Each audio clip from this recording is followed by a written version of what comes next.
الكرم وأنت أوفى نساء العرب والعجم. يا ذاكر الأصحاب كن متأدبا واعرف عظيم منازل الأصحاب. هم صفوة رفعوا بصحبة أحمد وبذاك قد خصوا من الوهاب. حضرت عبداللہ بن حجش رضی اللہ تعالی عنہ المجدع فی اللہ. جنگ احد 7 شوال 3 ہجری سے ایک دن قبل سرور کائنات صلی اللہ علیہ وسلم کے 2 جانثار مدینہ منورہ میں کسی جگہ بیٹھے تھے اور دوسرے دن پیش آنے والے معرکے کے بارے میں گفتگو کر رہے تھے. یکایک ان میں سے ایک صاحب نے دعا کے لیے ہاتھ اٹھائے اور بارگاہ خداوندی میں یوں عرض پیرا ہوئے: الہی، کل جب دشمن سے میری مٹ بھیڑ ہو تو ایسا آدمی میرے مقابلے میں لا جو سخت جنگجو اور غضبناک ہو. وہ مجھ سے لڑے اور میں اس سے لڑوں، پھر مجھے اس پر غالب فرما تاکہ میں تیری راہ میں اس کو قتل کر دوں. دوسرے صاحب نے ان کی دعا پر آمین کہا اور پھر خود ہاتھ اٹھا کر یوں دعا مانگی: اے میرے اللہ، میرے مقابلے میں ایسا آدمی لانا جو بڑا بہادر اور تند ہو، میں اس سے لڑوں اور وہ مجھ سے لڑے، یہاں تک کہ لڑتے لڑتے میں تیری راہ میں اس کے ہاتھ سے قتل ہو جاؤں. پھر وہ میری ناک اور کان کاٹ ڈالے. جب میں تجھ سے ملوں اور تو مجھ سے پوچھے کہ تیرے کان ناک کیوں کاٹے گئے تو میں عرض کروں کہ اے اللہ، تیرے لیے اور تیرے رسول کے لیے. میرے جواب پر تو فرمائے کہ ہاں، تو سچ کہتا ہے. اللہ اور اللہ کے رسول کے یہ عاشق زار جن کو راہ خدا میں شہید ہونے کی اس قدر تمنا تھی، سیدنا حضرت عبداللہ بن حجش اسدی تھے، جو تاریخ میں المجدع فی اللہ، گوش بریدہ راہ خدا کے لقب سے مشہور ہیں. معرکہ احد سے پہلے اس موقع پر دعا مانگنے والے ان کے ساتھی حضرت سعد رضی اللہ تعالی عنہ بن ابی وقاص تھے. سیدنا ابو محمد عبداللہ رضی اللہ تعالی عنہ بن حجش کا شمار صحابہ اکرام کے افضل ترین طبقے میں ہوتا ہے. ان کا تعلق قبیلہ بنو اسد بن خزیمہ سے تھا، جو مشہور عدنانی قبیلہ بنو مزر کی ایک شاخ تھا اور ایام جاہلیت میں بنو عبد الشمس کا حلیف تھا.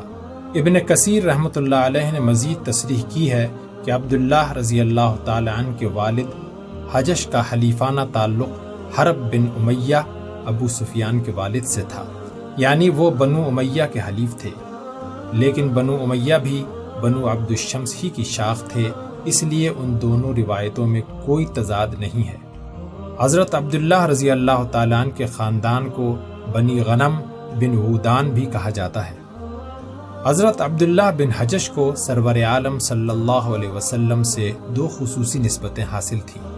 نمبر 1، وہ حضور کے پھوپھی زاد بھائی تھے. ان کی والدہ امیمہ بنت عبد المطلب حضور صلی اللہ علیہ وسلم کے والد عبداللہ بن عبد المطلب کی حقیقی بہن تھی. نمبر 2، وہ ام المؤمنین حضرت زینب رضی اللہ تعالی عنہا بنت حجش کے حقیقی بھائی تھے. اس لحاظ سے حضور صلی اللہ علیہ وسلم کے برادر نسبتی تھے. عبداللہ بن حجش ابھی 24-25 برس کے لپیٹ میں تھے کہ ہادی اکرم صلی اللہ علیہ وسلم نے دعوت حق کا آغاز فرمایا.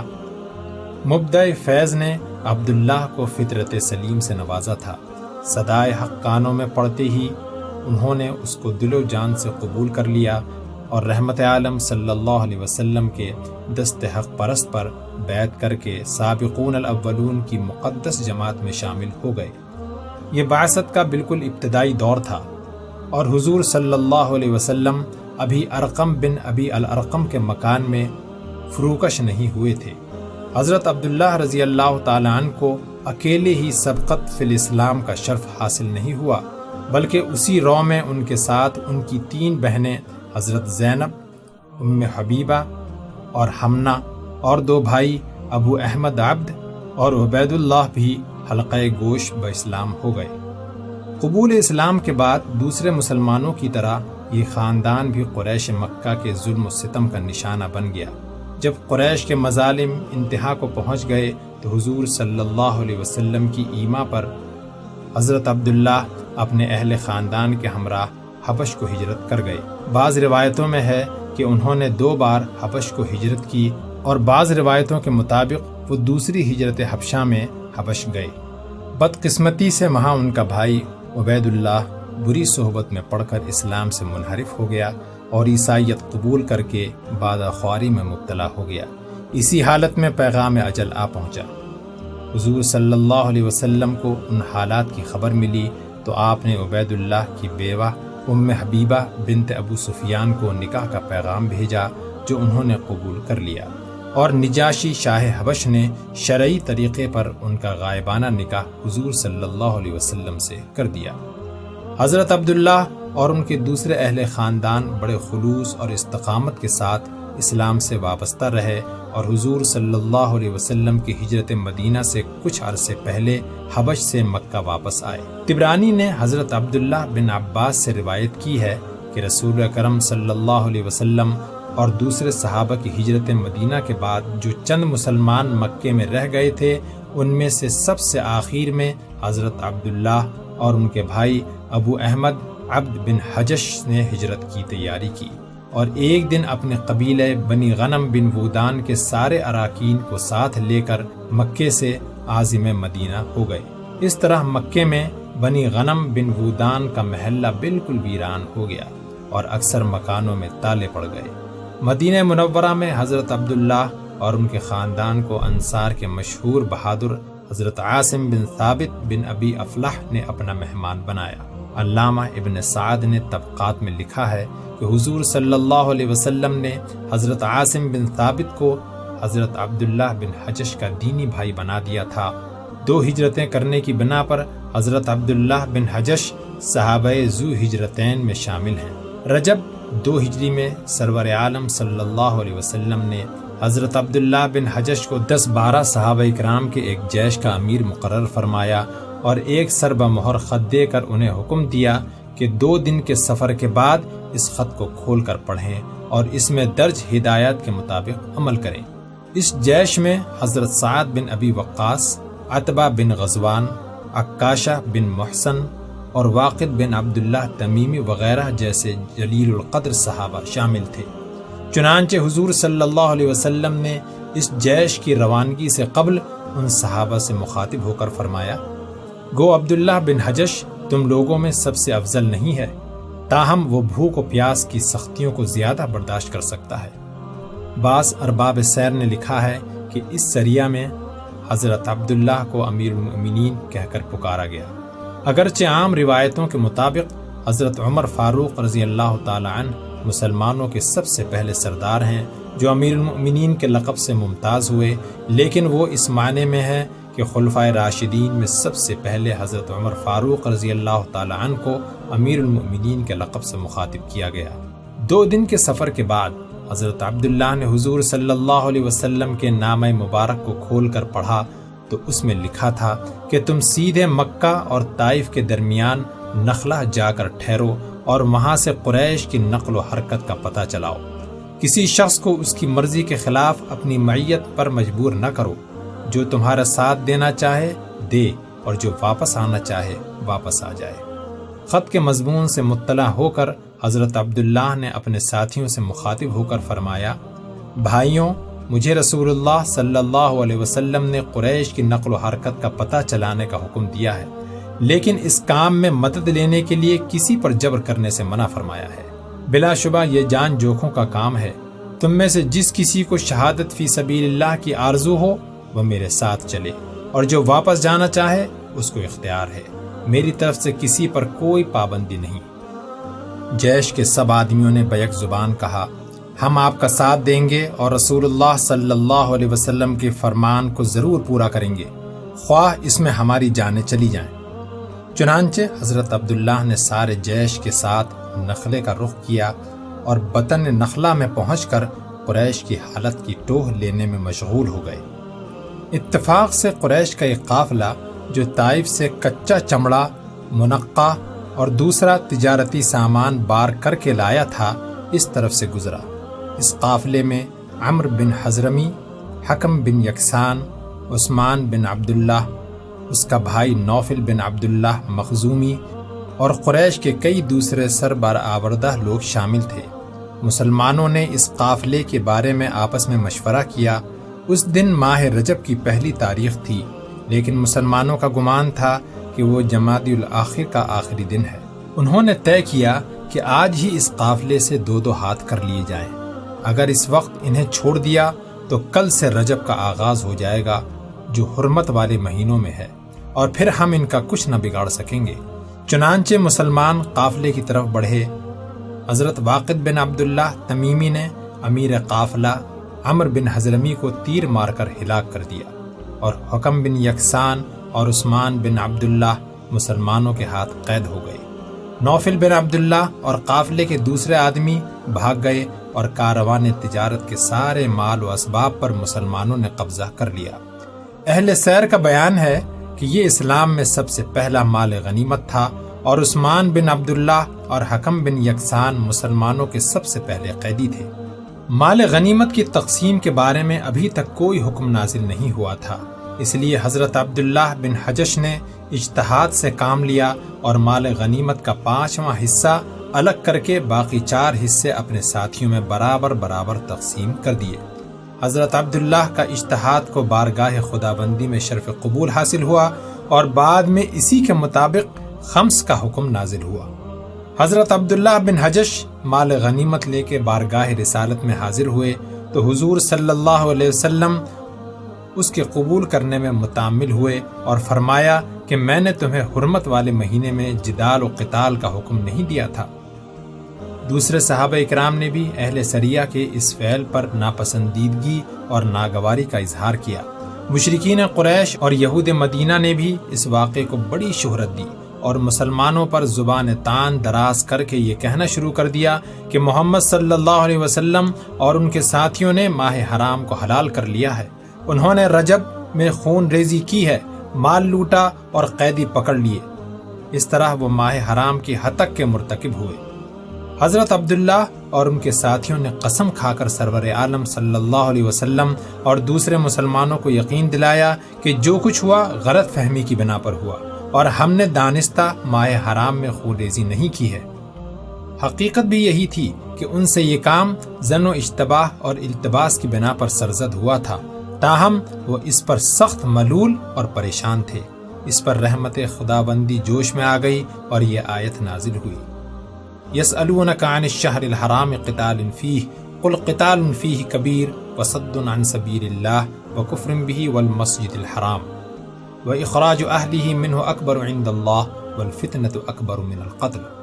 اے نبی صلی اللہ علیہ وسلم، لوگ آپ سے ماہ حرام کی نسبت پوچھتے ہیں کہ اس میں لڑنا جائز ہے؟ کہہ دیں کہ اس میں لڑنا بڑا گناہ ہے، اور اللہ کی راہ سے روکنا اور اس کا نہ ماننا اور مسجد حرام میں نہ جانے دینا اور اس کے اہل مسلمانوں کو اس سے نکالنا اللہ کے نزدیک اس سے بھی بڑا گناہ ہے، اور فساد انگیزی کشت خون سے بھی بڑا جرم ہے۔ اس طرح ذات خداوندی نے خود حضرت عبداللہ بن حجش اور ان کے ساتھیوں کی بریت کر دی۔ حق تعالیٰ کے اس ارشاد میں مسلمانوں کی طرف سے ایک طرح کا ایک اعتذار ہے، لیکن شرک اور کفر کرنا، مسلمانوں کو مسجد حرام میں جانے سے روکنا بلکہ اس سے نکال دینا، ابن حضرمی کے قتل اور 2 آدمیوں کی اسیری سے کہیں بڑھ کر جرم ہے۔ اس لیے اے کافروں، تم کس منہ سے ان پر زبان تان دراز کر سکتے ہو؟ اس آیت کے نزول نے مسلمانوں کو خوش کر دیا، اور نبی اکرم صلی اللہ علیہ وسلم نے بھی مال غنیمت کا خمس قبول فرما لیا۔ حق و باطل کے مورکہ اول میں حضرت عبداللہ بن حجش کو ان 313 سرفروشوں میں شامل ہونے کا شرف عظیم حاصل ہوا، جو میدان بدر میں محض رضائے الہی کے حصول کی خاطر اپنی بے سر و سامانی کے باوجود کفر کی مہیب طاغوتی قوتوں سے بھڑ گئے۔ اس معرکے میں انہوں نے شجاعت اور جانبازی کا حق ادا کر دیا، اور قریش کے نامور بہادر ولید بن مغیرہ مخزومی خالد بن ولید کے حقیقی بھائی کو گرفتار کر لیا۔ جنگ کے بعد ان کے دونوں بھائی خالد بن ولید اور حشام بن ولید ان کو رہا کرانے کے لیے آئے تو حضرت عبداللہ نے 4000 زر فدیہ طلب کیا۔ ان کو اتنی رقم دینے میں تامل ہوا لیکن بعد میں خالد نے حشام کو غیرت دلائی کہ کیا ولید ہمارا بھائی نہیں ہے؟ اگر عبداللہ 4000 سے بھی زیادہ طلب کریں تو بھی اس رقم کو ادا کر کے ولید کو چھڑانا چاہیے۔ چنانچہ انہوں نے 4000 زر فدیہ ادا کر کے ولید کو چھڑایا اور اپنے ساتھ مکہ لے چلے۔ ذوالحلیفہ کے مقام پر پہنچے تو ولید بھاگ کر پھر مدینہ آ گئے اور بارگاہ رسالت میں حاضر ہو کر مشرف باسلام ہو گئے۔ اصل میں وہ اپنے ایام اسیری کے دوران میں عبداللہ بن حجش کے حسن سلوک اور مسلمانوں کی بلندی کردار سے متاثر ہو کر اسلام کی صداقت کے قائل ہو گئے تھے۔ جب ان سے پوچھا گیا کہ تم فدیہ کی ادائیگی سے قبل کیوں مسلمان نہ ہوئے تو جواب دیا، میں نہیں چاہتا تھا کہ لوگ مجھے فدیہ کے ڈر سے اسلام لانے والا کہیں، اس لیے میری خواہش تھی کہ پہلے اپنی قوم کے لوگوں کے ساتھ فدیہ دے کر آزادی حاصل کروں اور پھر بررضا و رغبت کسی خوف یا لالچ کے بغیر اسلام قبول کروں۔ حضرت عبداللہ بن حجش کو راہ حق میں شہید ہونے کی بڑی تمنا تھی، چنانچہ غزوہ احد کے موقع پر ان کا سوز دروں اس دعا کی صورت میں ان کی زبان پر آ گیا جس کا ذکر اوپر آ گیا ہے۔ مستدرک حاکم میں حضرت سعید بن مسیب رحمۃ اللہ علیہ سے یہ روایت ہے کہ لڑائی سے ایک دن قبل حضرت عبداللہ نے یہ دعا مانگی تھی، الہی میں تجھے قسم دیتا ہوں کہ کل صبح دشمن سے میرا مقابلہ ہو، وہ میرا پیٹ چاک کر ڈالے اور میری ناک اور کان کاٹ لے، پھر تو مجھ سے سوال کرے کہ تو کس لیے شہید کیا گیا تو میں کہوں کہ تیرے لیے۔ سعید رحمۃ اللہ علیہ کہتے ہیں کہ مجھے امید ہے کہ اللہ تعالیٰ نے جس طرح ان کی قسم کی ابتدائی حصے کو پورا کیا اسی طرح اس کے آخری حصے کو بھی پورا کرے گا۔ دوسرے دن معرکہ رزم برپا ہوا تو حضرت عبداللہ اس والہانہ انداز سے لڑے کہ سر پیر کا ہوش نہیں تھا۔ لڑتے لڑتے ان کی تلوار ٹوٹ گئی تو سرور عالم صلی اللہ علیہ وسلم نے ان کو کھجور کی ایک مضبوط چھڑی عطا فرمائی جس سے انہوں نے تلوار کا کام لیا اور دیر تک داد شجاعت دیتے رہے۔ اسی حالت میں ابو الحکم بن اخنس سقفی نے ان پر تلوار کا ایک بھرپور وار کیا جس سے شہید ہو کر گر پڑے۔ مشرکین نے لاش کا مصلح کیا اور ناک اور کان کاٹ لیے۔ اس طرح اللہ تعالیٰ نے ان کی دعا قبول کر لی۔ علامہ ابن اسیر رحمۃ اللہ علیہ نے لکھا ہے کہ حضرت سعد بن ابی وقاص کا گزر ان کی لاش پر ہوا تو بے ساختہ ان کی زبان سے نکلا، خدا کی قسم عبداللہ کی دعا میری دعا سے بہتر تھی۔ لڑائی سے پہلے خود اس شہید راہ حق کو اپنی شہادت اور لاش کا مسئلہ ہونے کا اس قدر یقین تھا کہ لوگوں سے قسم کھا کھا کر کہتے تھے، الہی میں تیری قسم کھاتا ہوں کہ میں تیری راہ میں دشمن سے لڑوں گا یہاں تک کہ قتل ہو جاؤں گا اور دشمن میری لاش کو مسلح کرے گا۔ اللہ تعالیٰ نے ان کی قسم کو بعینہ ان کی آرزو کے مطابق پورا کر دیا۔ شہادت کے وقت 40 برس سے کچھ اور اوپر کی عمر تھی، میانہ قد تھا اور خوبصورت آدمی تھے، سر پر گھنے بال تھے۔ رحمت عالم صلی اللہ علیہ وسلم کو ان سے اس قدر محبت تھی کہ انہیں اپنے محبوب چچا سید الشہداء حضرت حمزہ رضی اللہ تعالی عنہ کے ساتھ ایک ہی قبر میں احد کے گنج شہیدہ میں دفن کیا۔ حضرت عبداللہ بن حجش کی اولاد میں صرف ایک لڑکا تھا جنہیں شہادت کے بعد رسول اکرم صلی اللہ علیہ وسلم نے خود اپنی سرپرستی میں لے لیا اور خیبر میں ان کے لیے جائیداد بھی خرید فرمائی۔ سیدنا حضرت عبداللہ بن حجش کا کردار کا نمایاں وصف اللہ اور اللہ کے رسول کی محبت میں ان کا دنیا و مافیہ سے بے نیاز ہونا ہے۔ ان کے دل میں شہادت کی آرزو ہر وقت مچلتی رہتی تھی، صرف شہادت کی ہی نہیں بلکہ اس بات کی بھی کہ دشمن اللہ اور اللہ کے رسول کی محبت کے جرم میں ان کی لاش کو بگاڑ ڈالے اور وہ اسی صورت میں اللہ تعالیٰ کے سامنے پیش ہو۔ غزوہ احد میں اللہ تعالیٰ نے ان کی یہ آرزو پوری کر دی اور انہوں نے اپنے عمل سے امت مسلمہ کے لیے یہ سبق چھوڑا، کس طرح جیتے ہیں یہ مر کر دکھانا چاہیے۔ رضی اللہ تعالی عنہ۔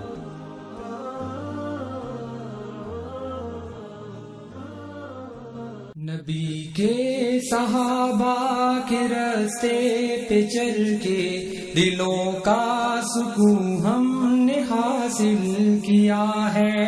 نبی کے صحابہ کے راستے پہ چل کے دلوں کا سکون ہم نے حاصل کیا ہے۔ پیشکش رہبر ٹی وی